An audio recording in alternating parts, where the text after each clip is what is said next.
Salut à tous, aujourd'hui nous allons plonger dans la vie de 4 femmes remarquables dont les histoires sont remplies de scandales, de chagrins, de résilience et de moments historiques. Des premières dames aux figures oubliées, ces femmes ont vécu dans l'ombre d'hommes puissants, mais ont laissé derrière elles des héritages fascinants qui leur sont propres. Alors découvrons ensemble leurs vies extraordinaires et choquantes. Née dans l'esclavage et la misère, Julia Shinn a passé son enfance à travailler comme n'importe quel autre esclave. Pourtant, sa vie a changé lorsqu'elle a été envoyée à la plantation de Richard Mentor Johnson, un homme politique en pleine ascension et futur vice-président des États-Unis. Johnson prit rapidement Julia comme concubine, entamant une relation qui était inhabituelle, controversée et profondément complexe. Elle a aidé à gérer sa maison et à élever leurs enfants, mais il ne lui a jamais accordé la liberté. Alors pourquoi l'a-t-il gardée en esclavage ? Pourquoi a-t-elle presque disparu de l'histoire ? Essayer de découvrir qui était Julia Shinn, surtout les détails de ses premières années, n'est pas une tâche facile. Les registres démographiques étaient tenus de façon imprécise à la fin du XVIIIe siècle, surtout en ce qui concerne les personnes nées en esclavage. Par exemple, nous savons que Julia Shinn est née dans les années 1790, mais même son principal biographe n'a pu préciser la période qu'entre 1790 et 1797. C'est aussi précis que possible avec les preuves disponibles. Certaines sources affirment qu'elle est née en 1790. D'autres indiquent qu'elle avait environ 15 ou 16 ans en 1812, ce qui signifie qu'elle serait née vers 1796 ou 1797. De la même manière, il n'y a pas beaucoup de détails sur ses parents ou ses origines. Sa mère était une femme asservie nommée Henrietta. On pense que son père était un homme blanc libre, dont elle a reçu le nom de famille, car il y avait une famille de colons influente dans cette région du Kentucky appelée Shinn. Néanmoins, il est plus facile d'identifier qui étaient les personnes qui tenaient Julia en esclavage. Elle est née sur la plantation de Robert Suggs Johnson et de son épouse Jemima, dans la région de Bluegrass au Kentucky, qui à l'époque se trouvait à la frontière ouest des États-Unis d'Amérique. Les Johnson s'installèrent à l'ouest, dans le Kentucky, parmi les premiers colons euro-américains des années 1770. Robert travaillait comme arpenteur et évaluateur foncier, aidant à cartographier la future colonisation du Kentucky. Ils eurent de nombreux enfants, mais c'est leur 5e fils, Richard Mentor Johnson, né là-bas en 1870, qui allait jouer un rôle crucial dans cette histoire. À l'époque de sa naissance, l'esclavage était largement considéré par de nombreux Américains blancs, non pas comme une crise morale, mais comme une institution ordinaire et même nécessaire, intégrée à l'expansion de la frontière occidentale, comme nous allons bientôt le voir. Le Kentucky avait été colonisé par des personnes se déplaçant vers l'ouest depuis la Virginie à partir des années 1760 et fut admis comme le 15e État de l'Union en 1792. La possession d'esclaves y était légale, et la question de l'autorisation de l'esclavage dans les nouveaux États n'était pas encore la lutte politique intense qui débutera dans les années 1810. Malgré sa position d'État agricole esclavagiste avec une économie de plantation, le Kentucky est également rapidement devenu l'État abritant la plus grande population noire libre de tous les États-Unis. Cela s'expliquait par le fait que les esclaves ayant obtenu leur liberté dans des endroits comme la Virginie étaient souvent les premiers à partir vers l'ouest pour acquérir leur propre petite ferme ou vivre loin de l'endroit où ils avaient été réduits en esclavage. En plus de cela, il y avait encore une grande population amérindienne à l'époque de Julia, avec des tribus comme les Creek et les Choctaw. Cela a créé un État où les règles sociales entre colons blancs, noirs et autochtones différaient de celles des autres États. Et ce mélange racial allait façonner la vie de Julia. Bien que Julia soit née d'une femme réduite en esclavage, elle était loin d'être d'origine purement ouest-africaine. Cependant, les détails complets de son origine ethnique font l'objet de controverses. La majorité des études affirment qu'elle était octavone. Ce terme désigne aujourd'hui les personnes ayant un 8e d'ascendance africaine et 7/8 d'origine européenne ou américaine blanche. Bien qu'il existe quelques cas où cela s'est produit dans l'histoire des États-Unis avant la guerre de sécession, c'était extrêmement rare. Ce n'était en réalité pas le cas pour Julia. Bien qu'on dise qu'elle avait la peau plus claire que beaucoup d'autres esclaves, Julia était probablement une carteronne au maximum, c'est-à-dire qu'elle avait au moins un quart d'ascendance africaine. Nous ne pouvons pas non plus être sûrs de son apparence. Les appareils photo n'étaient pas encore disponibles avant sa mort, et les dessins d'elle datant du XIXe siècle ne sont peut-être pas totalement fidèles. Qu'elle soit principalement d'origine européenne ou américaine blanche, Julia a été traitée comme n'importe quel autre enfant réduit en esclavage. Sa mère, Henrietta, recevait de la nourriture pour elle-même et ses enfants. C'était bien trop peu pour le travail exténuant qu'on attendait d'eux. Ils survivaient en cultivant peu de haricots, choux et pommes de terre dans le jardin des esclaves, mais comme beaucoup d'esclaves, ils manquaient de protéines et restaient non sous-alimentés. Les premières années de Julia furent-elles marquées par la difficulté et la privation, mais en grandissant et en atteignant l'adolescence, sa vie prit un tournant qui lia directement son destin à la puissante famille Johnson, d'une manière que peu auraient pu imaginer. La vie de Julia ne devint pas plus facile lorsqu'elle était adolescente. À cette époque, Julia fut séparée de sa mère et de sa sœur et envoyée vivre dans la maison de Richard Mentor, le fils cadet des Johnson. Johnson avait environ 30 ans et était déjà une figure montante ambitieuse dans la politique du Kentucky. Il avait établi sa propre maison à Blue Spring Farm, un vaste domaine où il vivait de façon indépendante. Johnson n'était pas marié et, en fait, il ne se marierait jamais au sens traditionnel du terme. Selon des récits ultérieurs, lorsqu'il avait environ 16 ans, il avait demandé en mariage une jeune femme, mais sa mère désapprouvait fortement cette union et la poussait à y mettre fin. Certaines histoires affirment que cet incident l'a profondément marqué, et que Johnson a juré de ne plus jamais laisser sa mère ou qui que ce soit d'autre dicter sa vie personnelle. Serment ou non, cette décision allait façonner l'arrangement domestique atypique qui naîtrait bientôt à Blue Spring Farm. Eh bien, lorsque Julia y a été envoyée, elle est rapidement devenue sa concubine. On hésite à utiliser un terme comme « ils ont entamé une relation » ou quelque chose de ce genre ici, car il est évident que ce n'était pas un arrangement consensuel pour Julia au départ, même si la nature de leur relation est devenue plus compliquée avec le temps. De plus, l'âge exact de Julia au moment où tout cela s'est produit n'est pas clair. Si elle est née vers 1796 ou 1797, elle n'avait qu'environ 14 ans lorsqu'elle a été envoyée vivre avec Richard. Si elle est née plusieurs années plus tôt, vers 1790, elle entrait déjà dans la vingtaine. Ce que l'on sait de façon plus concrète, c'est qu'elle a donné naissance à une fille nommée Imogène en 1812. Une seconde fille nommée Adéline est née peu de temps après. Il ne fait guère de doute que Richard était le père des deux filles. Manifestement, sa relation avec Julia était déjà complexe à cette époque. Elle restait une esclave, mais il existe des preuves qu'il la désignait comme sa femme, et il présentait librement Imogen et Adeline comme ses filles lorsque des visiteurs venaient à Blue Spring Farm.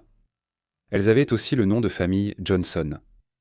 Il fit finalement attribuer des terres aux femmes, tandis que la plupart des historiens estiment que Richard et Julia vivaient dans un mariage de fait non officiel, hors des structures légales.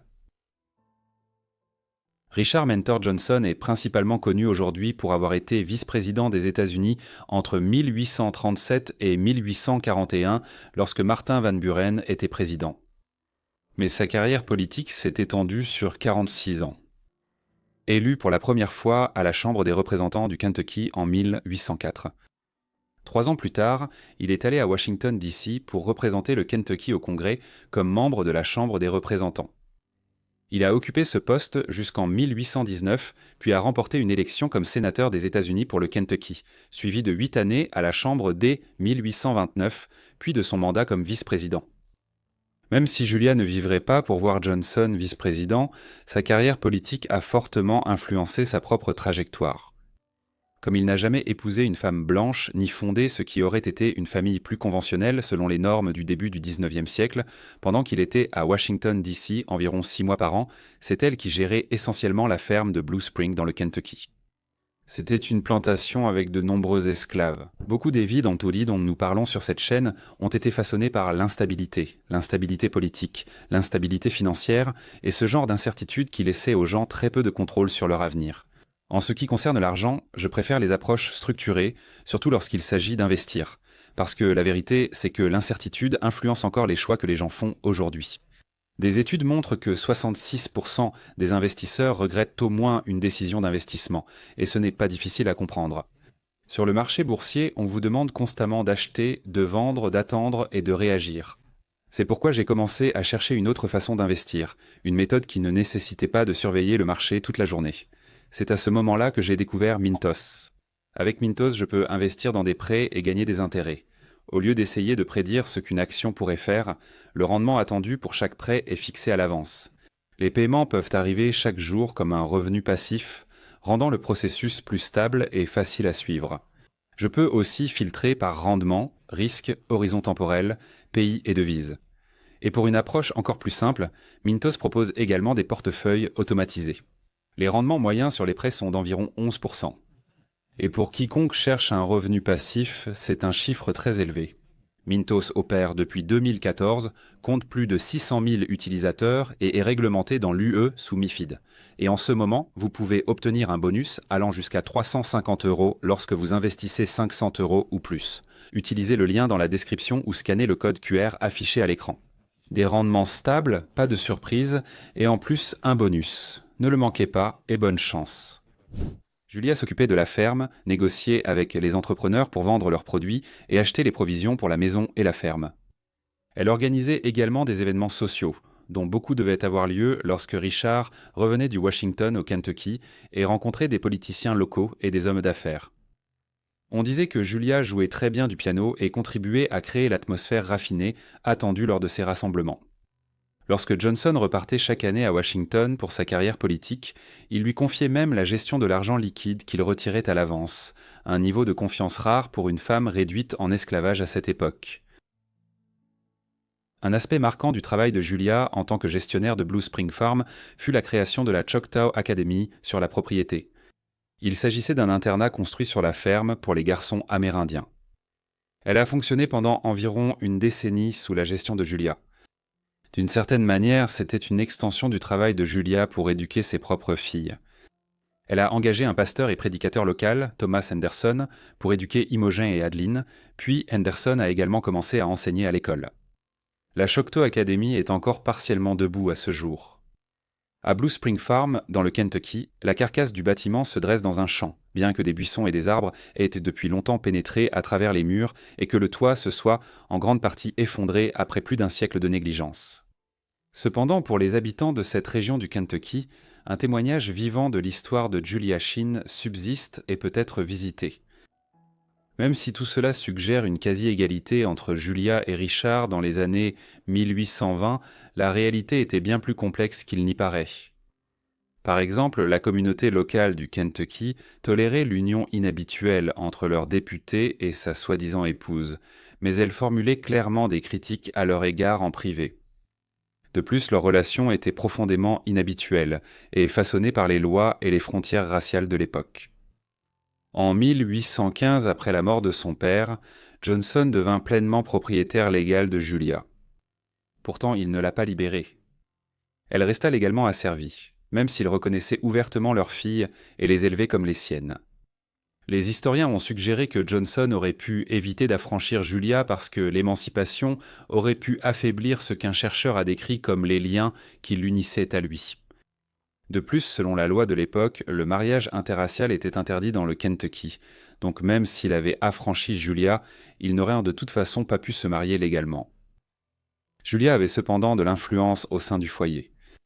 Elle a organisé l'arrivée de son frère Daniel et de sa famille à Blue Spring Farm, où ils ont vécu dans de meilleures conditions pendant plusieurs années. En 1821, ils ont été vendus, sans doute parce que Johnson subissait des pressions financières tout en poursuivant sa carrière politique. Il existe également des preuves que Julia avait parfois du mal à maintenir la discipline sur la plantation, compte tenu de son statut de femme asservie. Les lettres de Johnson révèlent qu'il ordonnait à ses employés blancs de lui obéir, mais les historiens signalent que des travailleurs asservis ignoraient ces directives et que les hommes des plantations voisines refusaient de l'aider à les punir. À l'été 1833, Julia est tombée gravement malade alors qu'une épidémie de choléra frappait le Midwest américain. Le choléra était connu sous le nom de mort bleue au XIXe siècle car il déferlait en vastes vagues à travers l'Europe puis les Amériques entre les années 1810 et 1890, tuant des millions de personnes. Cela comprenait une épidémie de choléra à Choctaw Academy et de nombreux élèves simples sont tombés malades. Pendant des semaines, Julia soigna les enfants jusqu'à leur guérison, mais finit par tomber malade elle-même. Elle est décédée des suites de la maladie et fut l'une des nombreuses victimes des années 1830 qui furent la période la plus meurtrière pour cette maladie. Nous ne pouvons pas être certains de l'âge qu'elle avait lorsqu'elle est décédée. Elle avait au début de la quarantaine ou à la fin de la trentaine. Son lieu d'inhumation reste inconnu. Après la mort de Julia, Richard aurait profondément pleuré sa disparition. Dans les années qui suivirent, il entama une relation avec une autre femme asservie de la plantation. Lorsqu'elle l'a quitté plus tard pour un autre homme, Johnson l'a fait saisir et vendre aux enchères. Par la suite, il entama une relation similaire avec sa sœur, qui était également asservie. L'histoire de Julia a été oubliée durant des décennies. En fait, on devrait plutôt parler d'une dissimulation. Lors de l'élection présidentielle de 1836, il y a eu beaucoup de mauvaise publicité autour de la vie privée de Richard et de sa relation scandaleuse avec une femme esclave. Par exemple, des affiches ont circulé attaquant Richard Mentor Johnson à cause de sa relation avec Julia Chin et leurs 2 filles. Dans une caricature de 1836, Johnson était représenté aux côtés de ses 2 filles, dont l'une tient un portrait de chêne. L'artiste a volontairement assombri la peau de Chin et des filles pour accentuer la stigmatisation raciale et les ridiculiser publiquement. Pourtant, malgré la controverse entourant sa vie privée, Richard Mentor Johnson a été élu vice-président sur le ticket de Martin Van Buren. En 1850, Johnson travaillait encore en politique, mais à cette époque, sa santé physique et mentale était déjà en déclin. Il est décédé d'une attaque cérébrale le 19 novembre à 70 ans. Il a été enterré au cimetière de Francfort à Francfort. Ses filles, avec Julia, avaient reçu d'importantes fermes en dot et avaient épousé des hommes blancs, mais elles ne recevraient rien de son testament. Après sa mort, 2 de ses frères encore en vie à l'époque, John et Henry Johnson, semblent avoir détruit les papiers et autres documents de Richard. Il y avait probablement 2 raisons à cela. Premièrement, il voulait effacer tout souvenir de la relation controversée de Richard et des 2 filles qu'il avait eues avec Julia. Deuxièmement, bien qu'il n'ait pas été un homme extrêmement riche au moment de sa mort, Richard a tout de même laissé un patrimoine suffisamment important pour que ses 2 frères veuillent s'en emparer, plutôt que de le laisser à Imogen, qui était encore en vie en 1850. Ils ont trouvé un juge prêt à les aider à faire en sorte que la fille métisse de Richard n'hérite pas de ses terres. Le tribunal a déclaré qu'il n'avait laissé ni veuve, ni enfant, ni père, ni mère vivant. Ainsi, le testament falsifié a été inscrit dans le registre officiel. La destruction des papiers de Richard et la transmission de sa succession à ses frères et à leur famille ont en partie réduit au silence l'histoire de Julia Chin. C'est-à-dire jusqu'à la fin du XXe siècle, lorsqu'une référence a été faite dans une publication au vice-président des États-Unis et à son épouse réduite en esclavage. Ces références ont suscité suffisamment d'intérêt chez plusieurs chercheurs ces dernières années pour que diverses études sur sa vie et son époque aient été publiées, y compris une biographie complète écrite par Amrita Chakraborty Myers. Ainsi, l'histoire de Julia Chin, l'épouse esclave du vice-président, a été tirée de l'obscurité. Même si une grande partie de Blue Spring Farm a disparu, les efforts des défenseurs locaux du patrimoine pour stabiliser un bâtiment en pierre de la Choctaw Academy garantissent qu'au moins une partie du lieu où elle a vécu et travaillé subsistera. De cette façon, la mémoire de Julia Chin, autrefois largement effacée de l'histoire, continue d'être redécouverte et rappelée. En 1859, Teresa Bajoli Sickles s'est retrouvée au cœur de l'un des scandales les plus choquants des États-Unis.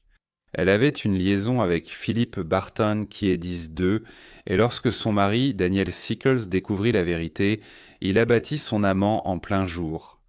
Philippe était une personnalité notable, et son meurtre en public déclencha un procès sensationnel qui captivait la nation et allait changer à jamais l'histoire du droit. Teresa Bajoli est née à New York en 1836, bien que le jour et le mois exact restent inconnus. Son père était Giuseppe Antonio Bajoli, un compositeur et directeur d'opéra italien né en Italie et fortuné.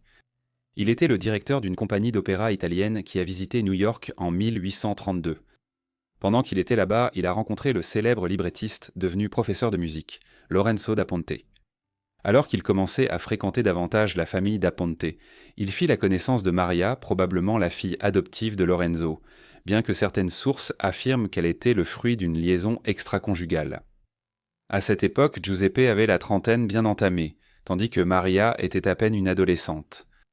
Malgré cela, une relation fut autorisée à se poursuivre, et ils se sont très probablement mariés en 1834 alors que Maria n'avait que 15 ans. Teresa Espon naît 2 ans plus tard.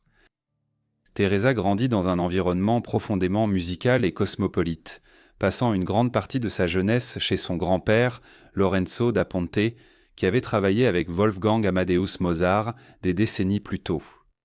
Entourée d'artistes, de langues et d'idées, elle était décrite comme très intelligente, et à l'adolescence, Teresa parlait plusieurs langues et jouait de plusieurs instruments de musique avec aisance.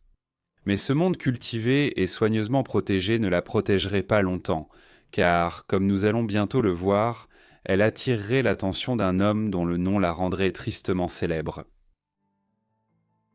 Au début des années 1850, alors que Teresa entrait dans l'adolescence, on remarquait déjà sa beauté saisissante et son charme grandissant.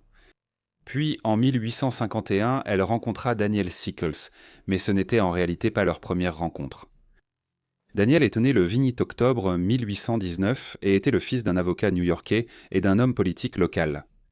Daniel était également devenu avocat, bien que, à la fin des années 1830 et au début des années 1840, il ait travaillé dans l'industrie de l'édition de la ville.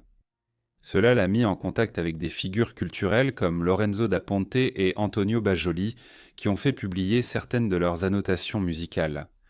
Il était également ami avec le fils de da Ponte, un professeur basé à New York. Malgré son succès ultérieur, au début de la vingtaine, ses parents pensaient qu'il était instable et avait besoin de conseils, et il aurait été placé dans la maison de l'érudit Lorenzo da Ponte, où il a étudié le français et l'italien. Il y aurait vécu environ 1 an à la fin des années 1830 alors qu'il avait 20 ans et que Teresa était nourrisson.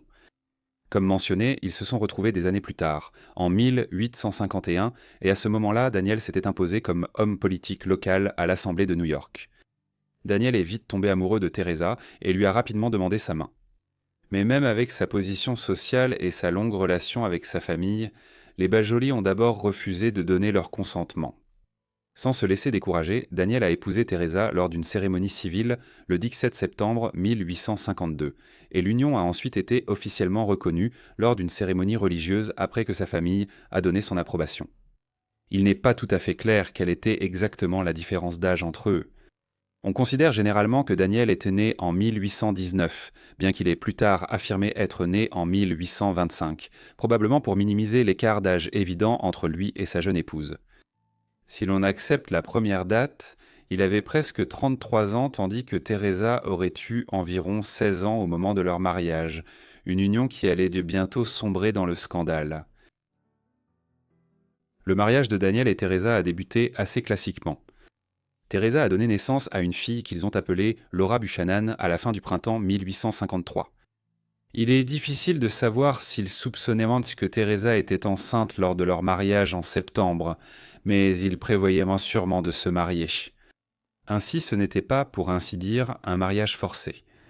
Au-delà de cette apparence initiale de normalité conjugale, le mariage a été troublé dès le début. Daniel était un homme à femme notoire lorsqu'il a épousé Teresa en 1852 et des rumeurs circulaient sur ses agissements. Il avait déjà été réprimandé par l'Assemblée de New York pour avoir fréquenté une prostituée connue et l'avoir amenée dans la salle de l'Assemblée. Les spéculations étaient alimentées par le fait qu'il était souvent absent de la maison. Peu après la naissance de Laura, Daniel est parti à l'étranger pour une délégation commerciale en Grande-Bretagne au nom du gouvernement du président Franklin Pierce. Il avait emmené avec lui en Angleterre la même prostituée de New York, Fanny White, et l'a même présentée à la reine Victoria à Londres. Après son retour chez lui, il a été élu à la Chambre des représentants des États-Unis en 1856 et a pris ses fonctions l'année suivante. À ce moment, Daniel et Teresa ont déménagé à Washington, D.C., s'installant à Lafayette Square au cœur de la vie politique. Là, Teresa est rapidement devenue une figure marquante de la haute société, réputée pour sa beauté, son charme et ses talents d'hôtesse, gagnant même le surnom de reine de la société de Washington. Ensemble, ils semblaient former le couple parfait, mais en coulisses, les liaisons répétées de Daniel racontaient une toute autre histoire. Puis, en mars 1857, lors de l'investiture du président James Buchanan, Teresa fit la connaissance d'un homme grand et élégant nommé Philip Barton Key II. Philip était le fils de Francis Scott Key. Francis était un poète et avocat américain bien connu. Son plus grand titre de gloire fut d'avoir écrit le poème intitulé La défense de Fort McHenry, une œuvre nationaliste vibrante qui raconte la défense du Fort McHenry à Baltimore, dans le Maryland, par les Américains contre les Britanniques pendant la guerre de 1812. Nous connaissons tous ce poème aujourd'hui, même si très peu d'entre nous l'ont déjà entendu sous ce nom. Il a ensuite été mis en musique et est aujourd'hui connu sous le nom de Star Spangled Banner. À Washington, Philippe et Thérèse fréquentèrent les mêmes cercles sociaux, et ils se voyaient souvent lors de réunions et d'événements où ils se sont progressivement rapprochés. Comme Daniel était souvent absent pour des affaires politiques, Thérèse assistait régulièrement à ces événements seule, mais Philippe n'était jamais loin d'elle. Encore très jeune et de plus en plus isolée, elle semble avoir perdu ses illusions sur son mariage. Au printemps 1858, alors que les Sickles vivaient à Washington depuis environ 1 an, son amitié avec Philippe s'est transformée en liaison. Philippe était une personnalité en vue à Washington, procureur des États-Unis pour le district de Columbia. Il est né en 1818 et avait 18 ans de plus que Thérèse, qui à cette époque avait environ 22 ans. Philippe était également veuf avec 4 enfants et était largement considéré comme l'un des hommes les plus séduisants de la ville. La relation entre Philippe et Thérèse a duré presque 1 an, largement à l'abri des regards. Pourtant, malgré leurs efforts pour garder le secret, l'attachement grandissant de Philippe devint difficile à dissimuler. Eh bien, on le voyait souvent rôder près de chez elle, ou apparaître partout où elle pouvait se trouver. Les deux se rencontraient fréquemment, parfois dans la rue ou dans sa calèche, et finirent par organiser des rencontres plus privées. Philippe a même loué une petite maison à quelques minutes de la résidence des Sickles, où le couple pouvait se retrouver en secret. En passant devant la maison de Teresa, Philippe faisait un signe avec son mouchoir, et si Teresa lui répondait de la même manière, ils se retrouvèrent dans la maison. Mais c'est précisément ce signe qui allait finalement causer sa perte. Malgré leur tentative de garder la relation secrète, Daniel fut informé par une lettre anonyme qu'il reçut le 24 février 1859 que sa femme avait une liaison. Fou de rage, Daniel a pris Teresa à partie. Elle a d'abord nié la liaison, mais sous la pression, elle a craqué et a rédigé une confession écrite détaillée décrivant ses rencontres avec Philippe. Par la suite, il l'a forcée à promettre qu'elle ne le reverrait jamais. On ignore qui a envoyé la lettre à Daniel, mais la liaison entre Teresa et Philippe était connue du personnel de la maison Sickles. Cela pourrait donc être quelqu'un qui a vu Philippe aller et venir. Ce que nous savons avec certitude, c'est que Philippe Barton-Key II a été assassiné seulement 3 jours plus tard, le 27 février 1859, à Lafayette Square à Washington, D.C. Lafayette Square est actuellement appelé Parc du Président. Ce jour-là, Daniel Sickles a vu Philippe Key devant sa maison sur la place et a cru qu'il agitait son mouchoir, faisant signe à Teresa de sortir. Philippe était anxieux car il n'avait pas eu de nouvelles de Teresa depuis plusieurs jours et avait loué une chambre au Cosmos Club, qui se trouvait de l'autre côté de Lafayette Square, juste en face de la résidence des Sickles. Malheureusement pour Philippe, il ignorait que la liaison avait été découverte et, alors qu'il attendait sur la place, exposé et sans méfiance, Daniel s'est armé de plusieurs pistolets et s'est préparé à l'affronter. Selon un témoin oculaire proche des événements et l'avocat Samuel F. Butterworth, lorsqu'il a vu Philippe à l'extérieur, Daniel a surgi dehors et s'est approché de Philippe. Il a alors crié « Espèce de vaurien, tu as déshonoré ma maison. Tu dois mourir. » Philippe a rétorqué « Pourquoi ?» Puis Daniel a sorti une arme et a tiré sur Philippe. La première balle a effleuré la main de Philippe, après quoi une bagarre a éclaté. Les deux hommes se sont battus, pendant que Daniel Sickles a réussi à tirer un autre coup qui a touché Philippe sous l'aine. Blessé, Philippe tituba et tenta de se cacher derrière un arbre proche. En faisant cela, il cria « Au meurtre, ne me tuez pas !» Cependant, Daniel avait bel et bien l'intention de le tuer, et il s'approcha pour tirer 2 autres coups à bout portant. L'un de ces coups n'est pas parti, mais l'autre a atteint Philippe en plein dans la poitrine, provoquant une blessure mortelle. Daniel s'est enfui, tandis que Philippe a été emmené dans une maison voisine, où il est mort peu après. Plus tard dans la journée, Daniel a été arrêté après s'être réfugié chez le procureur général Jeremy S. Black, mais il ne serait pas détenu, dans les conditions auxquelles on pourrait s'attendre. L'arrestation de Daniel Sickles a créé une sensation à Washington.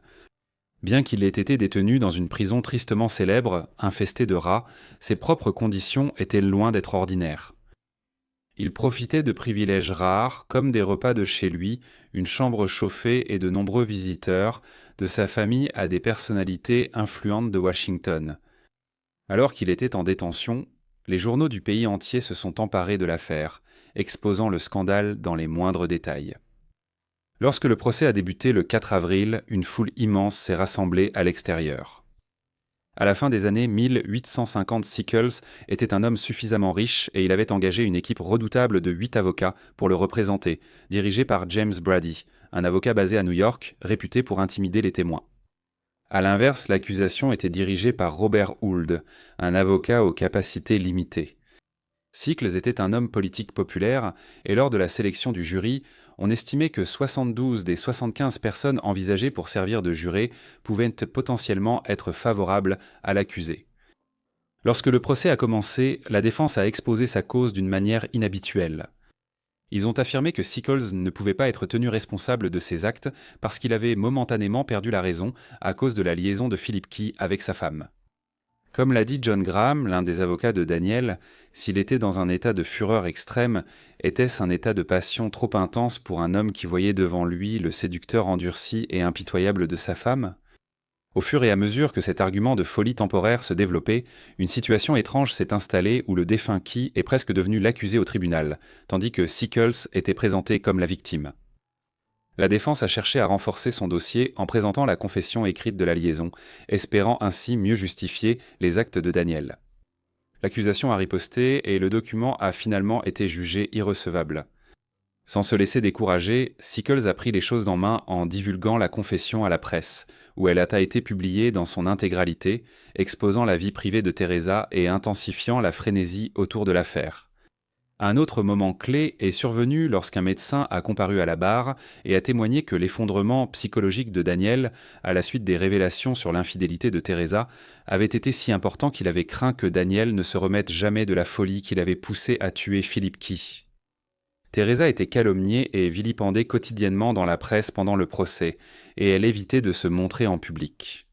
Lorsque les délibérations au tribunal se sont terminées, le 26 avril, le juge a rappelé au jury qu'il devait garder à l'esprit qu'il s'était écoulé 3 jours entre le moment où Daniel avait appris la liaison de Teresa, le 24 février, et celui où il avait tué Philippe, le 27. Il soulignait clairement les faiblesses de l'idée du meurtre comme crime passionnel. Daniel a eu 3 jours pour se calmer. Le fait qu'il ait tué Philippe à la fin de ces 3 jours suggérait un meurtre prémédité. Le jury en a décidé autrement. Après seulement 1 heure, le jury est revenu et a déclaré que le plaidoyer de folie temporaire de Sickles était recevable. Ils l'ont déclaré non coupable. Ce soir-là, Daniel a organisé une grande fête à Washington à laquelle ont assisté 1500 personnes pour célébrer sa libération. Les conséquences du procès furent aussi étranges que les événements précédents. Teresa et Daniel se sont un temps éloignés, sans divorcer. Teresa a été violemment attaquée dans la presse et a été rejetée par la haute société de la côte Est, tandis que Daniel a repris sa place au Congrès. Tout cela pousse à se demander si les gens ont vraiment compris qui était le meurtrier. Finalement, le couple s'est quelque peu réconcilié, une décision qui a provoqué une nouvelle indignation dans la presse. Ensuite, leur histoire sensationnelle est vite devenue dépassée. Abraham Lincoln a été élu président des États-Unis en novembre 1860. La Caroline du Sud est devenue le premier État à faire sécession de l'Union 1 mois plus tard, et la guerre de sécession a éclaté en avril 1861 lorsque les États confédérés d'Amérique ont commencé à tenter d'expulser les forces de l'Union du Sud. Ainsi, le procès de 1859 a disparu de la conscience publique. Quoi qu'il en soit, Daniel Sickles avait maintenant l'occasion de réhabiliter sa réputation.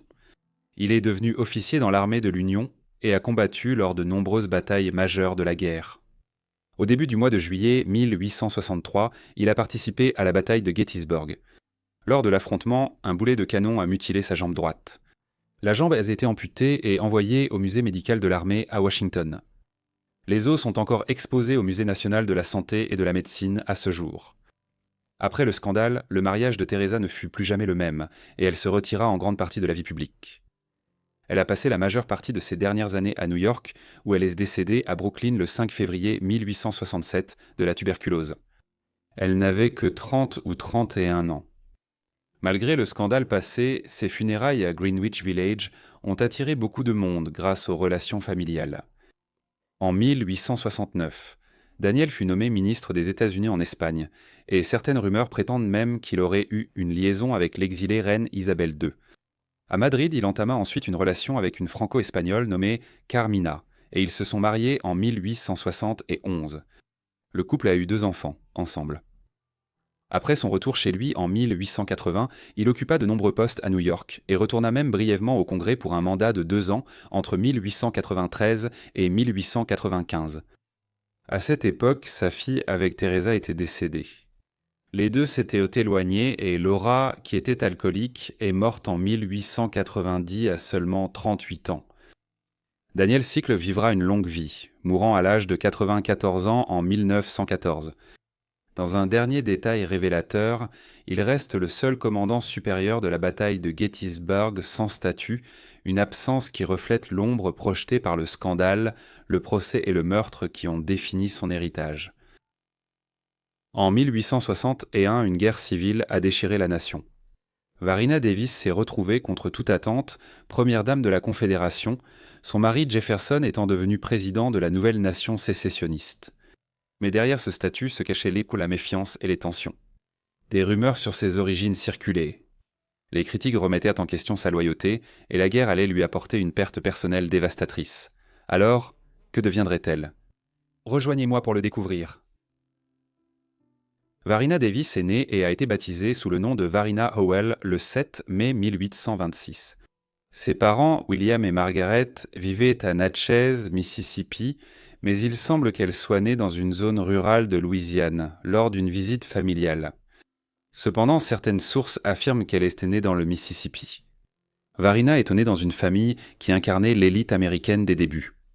Du côté de son père, l'ambition et le service public étaient profondément ancrés, tandis que son grand-père paternel avait été gouverneur du New Jersey dans les années 1790, et que son propre père avait pris les armes contre les Britanniques pendant la guerre de 1812. Sa mère, Margaret Louisa Kemp, était la fille d'un riche planteur et propriétaire d'esclaves du Mississippi, un immigrant irlando-écossais qui s'était taillé une place et une fortune dans le sud profond. Varina elle-même était la deuxième de 11 enfants, bien que dans la dure réalité du XIXe siècle, seuls 7 atteindraient l'âge adulte. Bien que sa lignée familiale remontât à des ancêtres européens des îles britanniques, notamment des racines galloises et irlando-écossaises, dès sa naissance, certains murmuraient que Varina n'avait pas l'apparence attendue. Elle avait le teint olivâtre, les yeux foncés, les cheveux noirs et un nez large, des traits qui furent plus tard attribués à ses origines galloises. Mais tout le monde n'était pas convaincu. Pour beaucoup, dans la société obsédée par la race et rigide du Sud d'avant-guerre, ces traits semblaient inhabituels, et comme vous allez bientôt le voir, l'inhabituel suscitait la suspicion. Pendant l'enfance de Varina, son père était un marchand assez prospère, propriétaire d'une plantation et de dizaines de personnes réduites en esclavage. Pendant un certain temps, la famille l'a vécu confortablement, mais dans les années 1830, une série de mauvais investissements, combinés à un train de vie de plus en plus coûteux, a entraîné un déclin constant de ses finances. En 1839, les revers s'étaient accumulés au point de mener à la faillite. C'est la famille aisée de son épouse qui est intervenue pour les sauver, et c'est probablement grâce à leur soutien financier que William a pu envoyer sa fille dans le Nord pour ses études, l'inscrivant dans un pensionnat à Philadelphie. Là-bas, elle a reçu une excellente éducation et a travaillé sans relâche, si bien qu'à son retour chez elle, elle était probablement l'une des femmes les plus instruites de toute sa communauté. À la fin de l'année 1843, à seulement 17 ans, Varina a rencontré son futur mari lors d'une fête de Noël à la plantation Hurricane. Il s'agissait de Jefferson Davis. Il avait 18 ans de plus qu'elle et était un riche propriétaire de plantation. Jefferson avait été brièvement marié auparavant à Sarah Knox Taylor, mais elle était décédée quelques mois seulement après leur mariage en 1835. Sarah était la fille de Zachary Taylor, un général de l'armée américaine qui a brièvement exercé les fonctions de 12e président des États-Unis entre 1849 et sa mort en exercice en 1850. Varina a tout de suite été séduite par Davis, mais ses parents, préoccupés par leur différence d'âge, de milieu et d'idées politiques, étaient de bien moins enthousiastes. Pourtant, après quelques hésitations, ils ont donné leur consentement et leurs fréquentations se sont poursuivies tout au long de 1844 et jusqu'à l'année suivante. Davis a alors fait sa demande en mariage et le mariage devait être un grand événement mondain, mais cela a finalement été abandonné. Lorsqu'ils se sont mariés en 1845, la cérémonie a eu lieu chez les parents de Varina, en présence d'un petit cercle de parents et d'amis de Varina, mais étrangement, aucun membre de la famille Davis n'était présente. Ce n'est qu'après cela que Varina s'est rendu compte que les attitudes de son mari envers les normes de genre étaient assez traditionnelles, et qu'il s'attendait à ce qu'elle joue le rôle d'une épouse sudiste conventionnelle malgré son éducation. Elle a aussi réalisé qu'il était encore attaché à sa première épouse décédée. Après sa mort en 1835, Davis l'avait profondément pleuré et avait passé une grande partie des 8 années suivantes retiré de la société, incapable, ou peut-être peu désireux, de vraiment tourner la page sur le passé. Varina reconnaîtra plus tard s'être parfois sentie comme une épouse de remplacement. Même leur brève lune de miel le lui rappela. Elle comprenait une visite à sa mère âgée, Jane Davis, ainsi qu'un arrêt solennel sur la tombe de la femme qui l'avait précédée. Les jeunes mariés s'installèrent ensuite à Briarfield, la plantation que Jefferson avait établie sur les terres offertes par son frère aîné et plus riche Joseph. Peu de temps après, sa sœur veuve et appauvrie arriva avec ses 7 enfants pour y vivre, une décision prise sans consulter Varina, ce qui lui déplut fortement.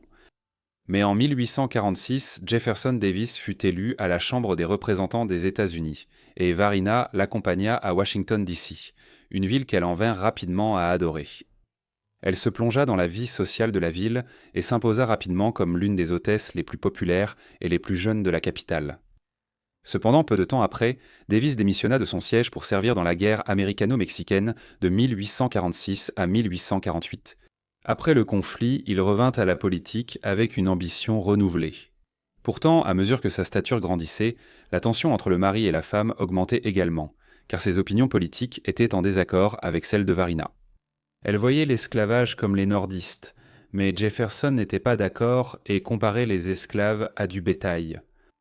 Malgré cela, elle parvenait à concilier leurs points de vue opposés dans sa tête et la relation restait stable.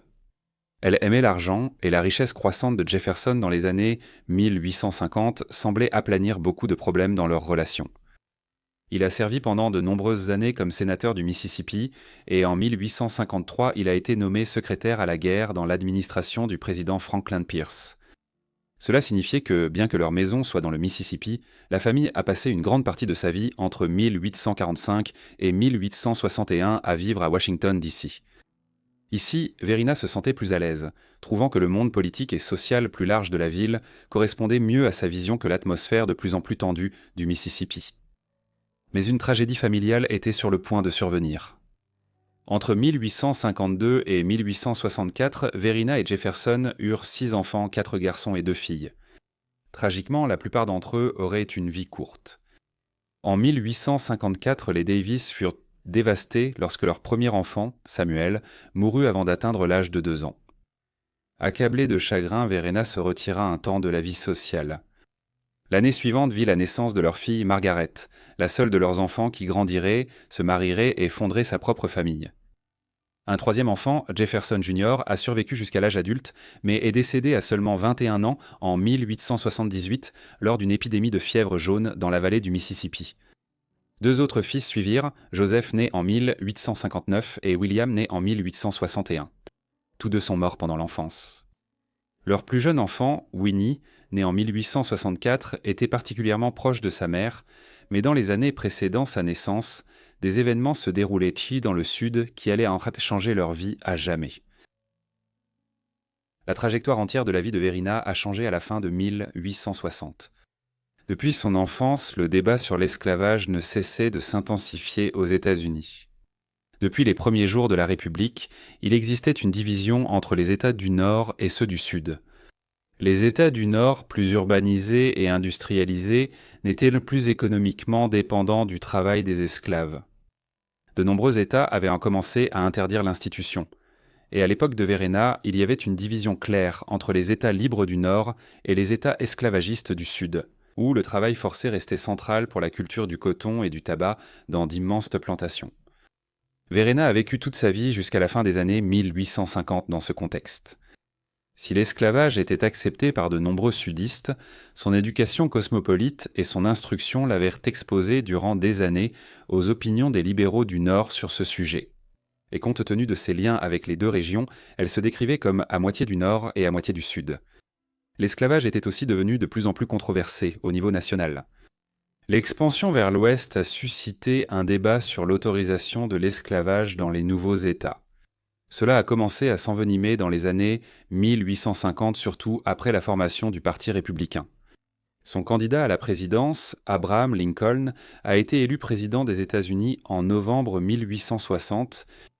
Bien qu'Abraham Lincoln n'ait pas explicitement fait campagne sur une plateforme visant à abolir l'esclavage à l'échelle nationale, les États du Sud craignaient ses intentions. Et en décembre 1860, la Caroline du Sud est devenue le premier État à faire sécession de l'Union. Une multitude d'autres États ont suivi entre janvier et avril 1861, s'unissant pour former les États confédérés d'Amérique rivaux dans le Sud. Ce même mois d'avril, les premiers coups de feu de la guerre de sécession retentirent, déclenchant un conflit entre l'Union et la Confédération qui allait déchirer la nation. Varina Davis et son mari allèrent bientôt devenir le premier et unique président et la première dame des États confédérés d'Amérique. Leur accès à cette place unique dans l'histoire fut progressif. Le Mississippi décida de rejoindre la Caroline du Sud et fit sécession de l'Union le 9 janvier 1861. Jefferson démissionna officiellement du Sénat à Washington, D.C. 12 jours plus tard. 4 semaines plus tard, il devint le président provisoire des États confédérés lors de la convention réunie à Montgomery, en Alabama. Le poste provisoire devint permanent le 22 février 1862, date à laquelle la guerre battait déjà son plein, et la capitale avait été déplacée à Richmond, en Virginie. En tant qu'épouse de Jefferson, Verina devint immédiatement la première dame. L'élévation de son mari au poste de président était due à son ancienneté en tant que sénateur de longue date et ancien secrétaire à la guerre. Pourtant, le rôle de première dame de la Confédération était difficile pour Verina. Elle n'a jamais vraiment cru à la cause confédérée et ses doutes la rendaient en mal adaptée pour être la première dame de la nouvelle nation dissidente. Les personnes qui la rencontraient et lui parlaient à Richmond à cette époque s'en rendaient en compte, et beaucoup commencèrent à faire des remarques sur son apparence. Dans une presse de plus en plus virulente et ouvertement raciste, les chuchotements sur son teint étaient amplifiés en insultes. Les journaux attiraient l'attention sur sa peau jaunâtre et ses traits foncés, suggérant qu'elle pourrait être en partie amérindienne ou afro-américaine. D'autres allaient plus loin.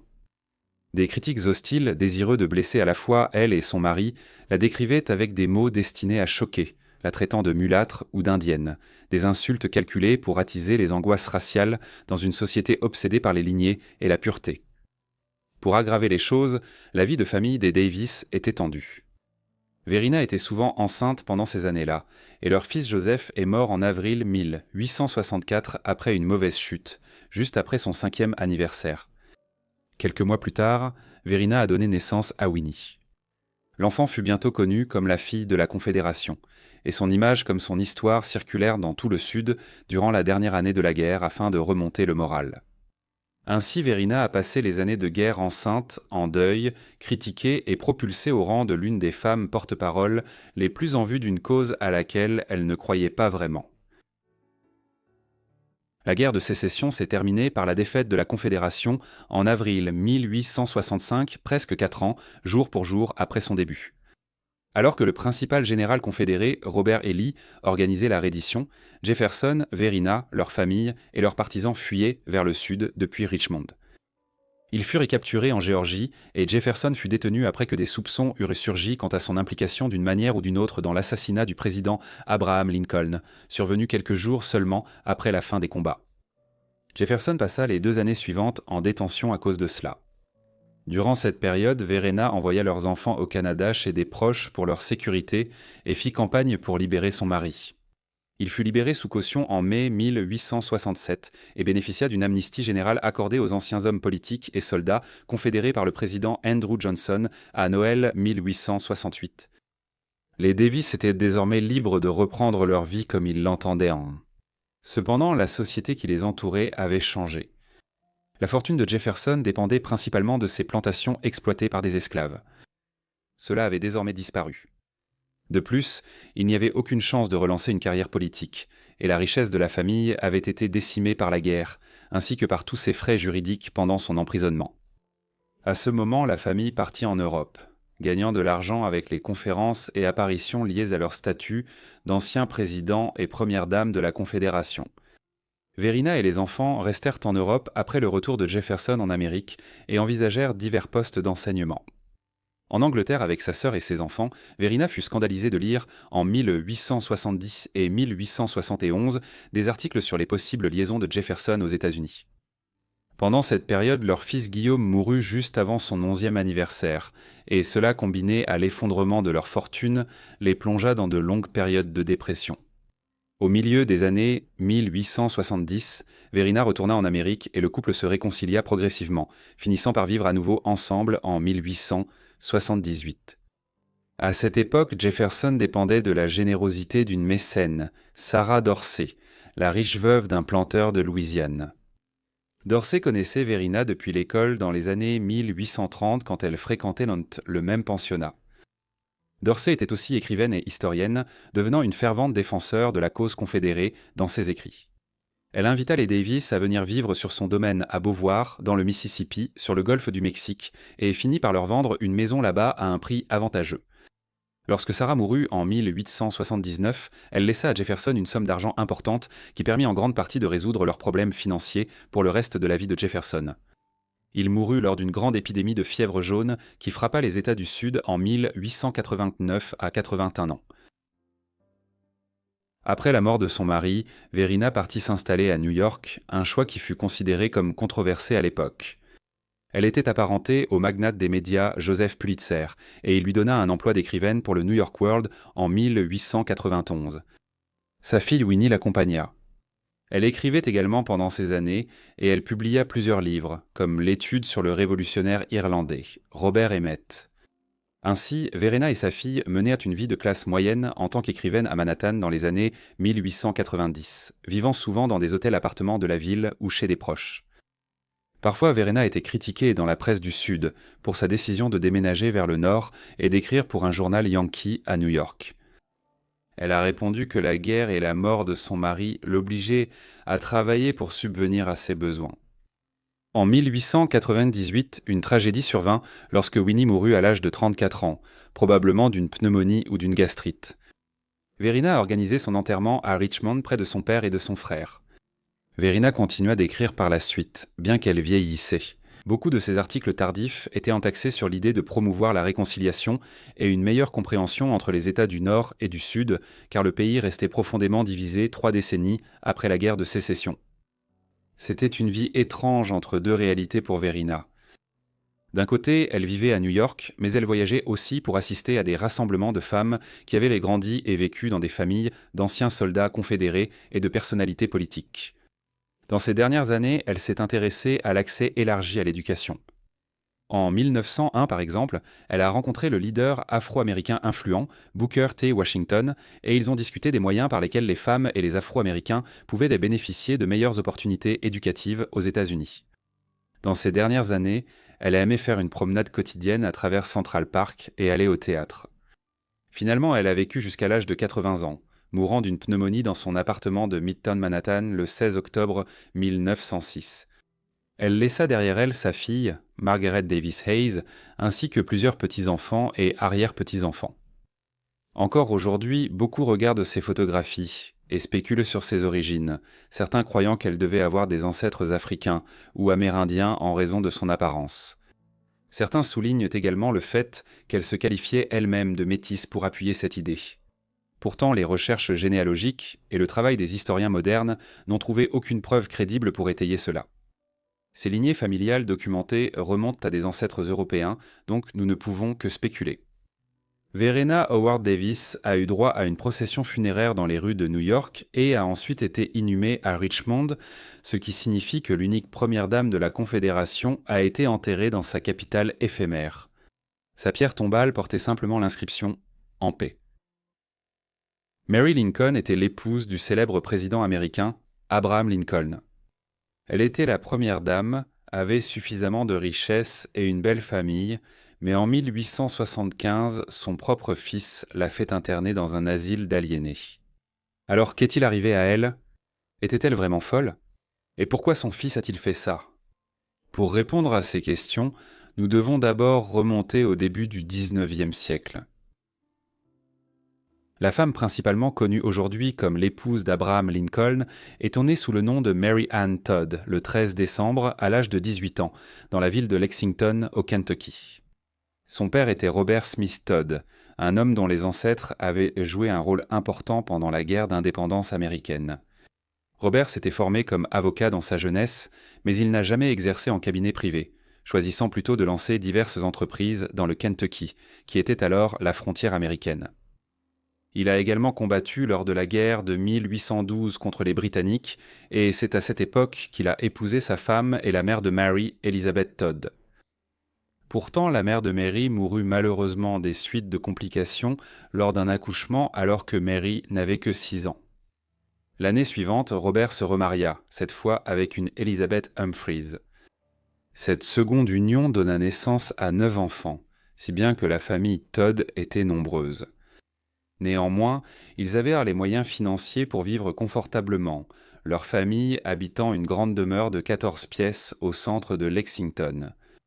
Mary bénéficiait également d'une bonne éducation pour l'époque, avec un accent mis sur les langues, les classiques, la danse, la musique et l'étiquette sociale. Cependant, sa jeunesse fut difficile à d'autres égards, sa relation avec sa belle-mère étant tendue et elle se retrouvant également en infériorité numérique face à ses nombreux demi-frères et demi-sœurs. Le Kentucky était un État esclavagiste, et les Todd n'étaient même pas différents à cet égard. À un moment donné, ils possédaient plus d'une douzaine d'esclaves, principalement des domestiques de différentes sortes. Leur position à cet égard reflétait les conflits que l'esclavage créait dans l'ensemble du pays. Finalement, les Todd finiraient par renoncer en grande partie à l'esclavage, mais ils vivaient à la frontière, où c'était une question controversée.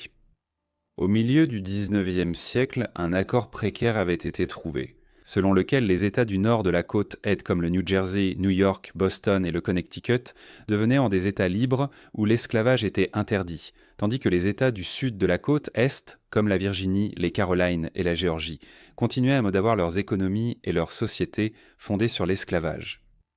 Mais la véritable question était de savoir si les nouveaux États admis dans l'Union devaient être autorisés à pratiquer l'esclavage ou non. Le Kentucky et le Tennessee furent dans les premiers États de la frontière, mais à l'époque où Mary Todd grandissait dans les années 1820-1830, le débat s'était déplacé plus à l'ouest, vers le Missouri. Ces tensions allaient en jouer un rôle majeur dans la vie adulte de Mary Todd.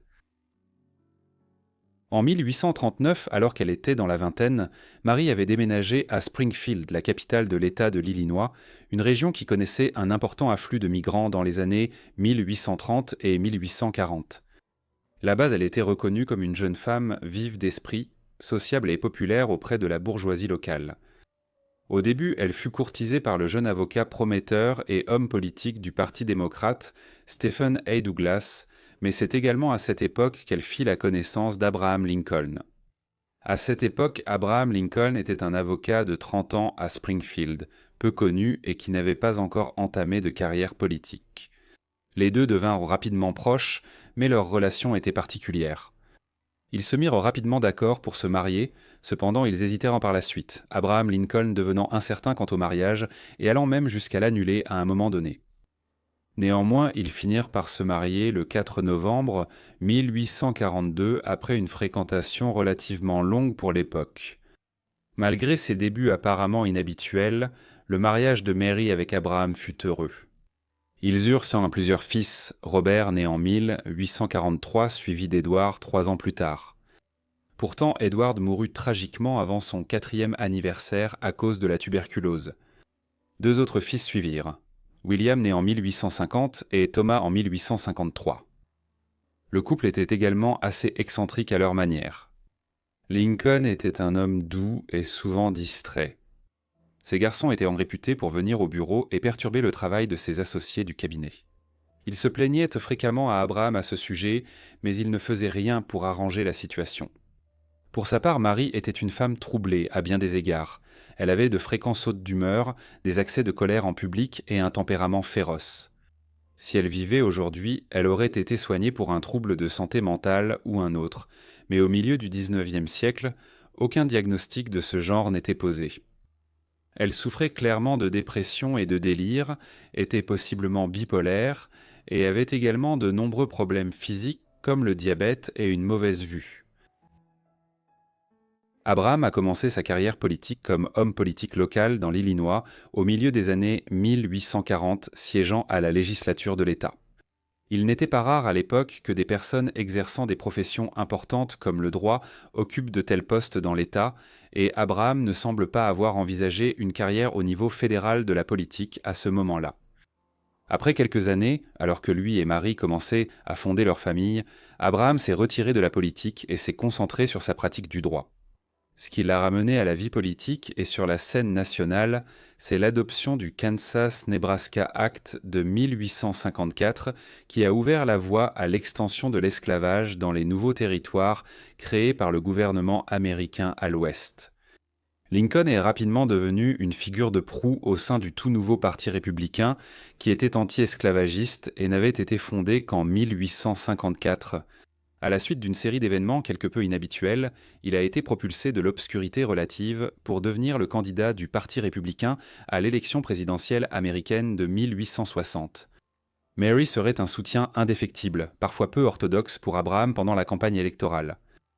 Elle a encouragé ses ambitions politiques croissantes tout au long des années 1850, et nous n'aurions peut-être jamais entendu parler d'Abraham Lincoln si Mary ne l'avait pas poussé à se présenter à la présidence. Elle aurait aussi influencé certaines de ses opinions politiques. À l'inverse, certains médias la considéraient comme une intrigante, tandis que sa volonté d'inviter des journalistes chez les Lincoln dans l'Illinois et de leur faire visiter la maison était perçue comme excentrique. Abraham la voyait clairement comme une partenaire dans sa carrière. Lorsqu'il a remporté l'élection en 1860, il l'a accueillie avec ces mots « Mary, nous sommes élus ». La position de première dame des États-Unis ne faisait partie du lexique des affaires publiques américaines que depuis les années 1830. Mary appréciait ce rôle, même s'il était difficile pour elle et pour Abraham également. La guerre de sécession éclata quelques mois seulement après l'arrivée de Lincoln à la présidence, en raison de la croyance que le nouveau président avait l'intention d'abolir l'esclavage dans toute l'Union. Issue d'une famille propriétaire d'esclaves dans le Kentucky, Mary avait de nombreux proches qui ont combattu du côté de la Confédération, et plusieurs de ses demi-frères ont été tués au combat. Cependant, elle a exprimé ouvertement son soutien à l'Union et à la cause de l'abolition. Cela dit, elle a également suscité la controverse, notamment en raison de ses dépenses somptueuses pour des banquets et des événements officiels à la Maison-Blanche, des bijoux de luxe et la décoration intérieure. À l'époque, alors que le reste du pays souffrait sous le poids de la guerre, avec de nombreuses personnes privées des besoins essentiels de la vie quotidienne. Pour ceux qui savaient comment fonctionnait la Maison-Blanche de Lincoln, ils voyaient aussi Mary comme une femme intrusive qui détournait son mari des affaires importantes du gouvernement en temps de guerre. Avec ses fréquentes crises de dépression, de manie et son comportement généralement erratique. Son état mental était particulièrement mauvais en 1862, après avoir appris que son fils William, ou Willie, était décédé de la fièvre typhoïde. Elle était tellement dévastée qu'elle était restée alitée pendant environ 3 semaines, n'a pas assisté aux funérailles et a été prise en charge par une infirmière pendant des mois. Lincoln n'avait remporté l'élection de 1860 que de justesse en raison de la division du Parti démocrate à l'époque sur la question de l'esclavage. Sa popularité a cependant grandi avec le temps, tout comme la réputation de Madame Lincoln, en grande partie grâce à son travail caritatif dans les hôpitaux de la région de Washington, D.C. et du Maryland au fur et à mesure que la guerre avançait. L'Union finirait par sortir victorieuse du conflit, mettant ainsi fin à l'esclavage aux États-Unis. Mary avait de grands espoirs de pouvoir devenir une première dame plus stable par la suite, mais un certain John Wilkes Booth en avait décidé autrement. Booth était un acteur et un partisan de la Confédération, qui, le 14 avril 1865, assassina le président Lincoln.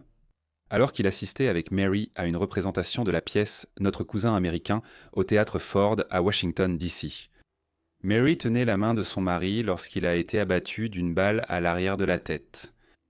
Il ne mourut que le matin du 15 avril après être resté dans le coma pendant plusieurs heures. Madame Lincoln a dû être évacuée de la pièce à un moment donné. Tel était le degré de son traumatisme. Mary Lincoln a reçu beaucoup de sympathie après l'assassinat de son mari. Le couple avait tant souffert pendant la guerre, et maintenant que tout semblait terminé et la guerre gagnée, le mari de Mary lui avait été cruellement arraché. Parmi les messages de condoléances qu'elle a reçus, il y avait une lettre de la reine Victoria de Grande-Bretagne. Une femme qui avait perdu son propre mari, le prince Albert, 4 ans plus tôt, en 1861, et qui ne se remettrait jamais complètement de cette perte, portant des vêtements de deuil noir pour le reste de sa vie. Malgré les messages de sympathie, Mary Lincoln se retrouva bientôt dans une sorte de difficulté financière. Abraham avait réussi à la fois comme avocat et comme homme politique, et il lui avait laissé un patrimoine considérable, équivalent à plus de 2 millions de dollars actuels. Mais Mary avait toujours été dépensière et son temps en tant que première dame n'avait fait qu'aggraver ses instincts. En 1868, elle annonçait dans les médias nationaux qu'elle était ruinée et avait besoin d'une aide financière en tant que pauvre veuve du président assassiné. Elle passerait de nombreuses années par la suite à essayer d'améliorer sa situation financière et à vivre grâce au soutien financier d'amis de la famille et d'anciens alliés politiques de son mari. À un moment donné, cela impliqua qu'elle et l'un de ses fils, Tad, déménagent en Europe pour vivre à Francfort avec la famille Seligman. Joseph Seligman était un juif allemand qui avait émigré aux États-Unis, où il devint un homme d'affaires très prospère et aida à lever une somme énorme d'argent pour l'effort de guerre de l'Union pendant la présidence de Lincoln. Finalement, au début des années 1870, le Congrès vota une pension annuelle pour Mary, mais elle ne fut jamais dans une situation financière stable après avoir dilapidé l'héritage que son mari lui avait laissé à sa mort. Les problèmes financiers auxquels Mary fut confrontée après la mort de son mari exercèrent une pression considérable sur sa santé mentale, déjà fragile. Cela fut aggravé par la publication en 1868 d'un livre intitulé Behind the Scenes or 30 Years a Slave and 4 Years in the White House par Elizabeth Keckley. Keckley était une ancienne esclave qui était devenue employée des Lincoln en tant que couturière, puis une proche confidente et amie de Mary Lincoln. Mary considérait la publication du livre, qui comportait une grande quantité de révélations personnelles sur elle et son défunt mari, comme une trahison grave, et beaucoup de gens à l'époque la jugeaient de mauvais goût. Le résultat de toute cette agitation et instabilité dans sa vie, combinée à la mort de son fils Thomas, ou Tad, probablement dû à la tuberculose ou à un problème cardiaque en 1871, a conduit à une grave détérioration supplémentaire de la santé mentale de Mary Lincoln. Elle est devenue instable, paranoïaque et sujette à des délires. Cela a culminé en 1875 lorsqu'elle a rendu visite à son seul fils survivant, Robert, et s'est convaincue qu'il était gravement malade alors qu'en réalité c'était tout le contraire. Lors de sa visite chez lui, elle lui a dit que quelqu'un avait essayé de l'empoisonner dans le train. Elle dépensait également de grosses sommes d'argent pour des objets qu'elle n'utilisait jamais et se promenait dans la ville avec des dizaines de milliers de dollars en obligations d'État cousues dans ses vêtements. Finalement, Robert a décidé de faire interner sa mère. Un procès portant sur son état mental a suivi, ce qui a attiré beaucoup d'attention du public étant donné qu'il s'agissait de l'ancienne première dame. Peu de temps après la procédure judiciaire, Mary était dans un tel état mental qu'il semblait qu'elle avait tenté de mettre fin à ses jours. Eh bien, elle s'est rendue dans plusieurs pharmacies et a commandé assez de laudanum pour se suicider. Mais un pharmacien astucieux s'en est rendu compte et lui a donné un placebo à la place. Au début, Mary a été internée à l'asile de Batavia dans l'Illinois, mais par la suite, pour canceller des complications dans l'affaire, notamment le fait que Robert contrôlait les finances de sa mère et qu'il était considéré par de nombreux observateurs, peut-être de manière assez injuste, comme ayant des motifs cachés en cherchant à faire interner sa mère, a commencé à émerger. Finalement, en 1876, Mary a été déclarée suffisamment compétente pour s'occuper d'elle-même et a retrouvé sa liberté. Ce fut certainement un événement désagréable dans sa vie, et bien que le caractère de Robert ait été remis en question à l'époque, il ne fait guère de doute que l'état psychologique de Mary Lincoln n'était pas bon dans les années 1870. Mary est retournée en Europe après l'affaire de Folly et a passé plusieurs années à voyager en France et ailleurs. Sa santé s'est encore détériorée au cours de ces années, une évolution due en grande partie à plusieurs chutes qu'elle a subies pendant ses voyages. Au début des années 1880, alors qu'elle n'avait encore qu'une soixantaine d'années, elle était de retour en Amérique et de plus en plus confinée dans la maison de sa sœur à Springfield, dans l'Illinois. Elle y est décédée le 16 juillet 1882 après avoir fait une chute qui a rapidement entraîné un coma puis une crise cardiaque. Elle avait 63 ans. L'un des rares points positifs des difficultés de la fin de sa vie fut qu'elle et Robert se sont réconciliés peu de temps avant sa mort.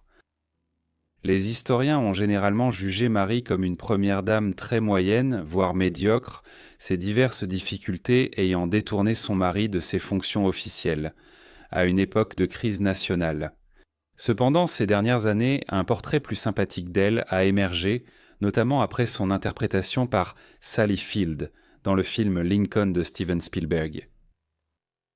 Merci d'avoir regardé cette vidéo sur ces femmes et épouses de l'histoire. J'espère qu'elle vous a intéressé. Faites-moi savoir ce que vous avez pensé de leur vie dans les commentaires ci-dessous, et si vous êtes arrivé jusqu'à la fin, merci beaucoup d'avoir regardé la compilation en entier. Si vous voulez plus de compilations sur les épouses, ou si vous souhaitez simplement plus de vidéos en général sur les femmes de célèbres hommes, faites-le moi savoir également dans les commentaires ci-dessous. J'espère que vous êtes abonnés et que les notifications sont activées pour recevoir toutes mes vidéos dès leur publication. C'est tout pour moi. À bientôt dans le prochain épisode de Vies oubliées. Merci.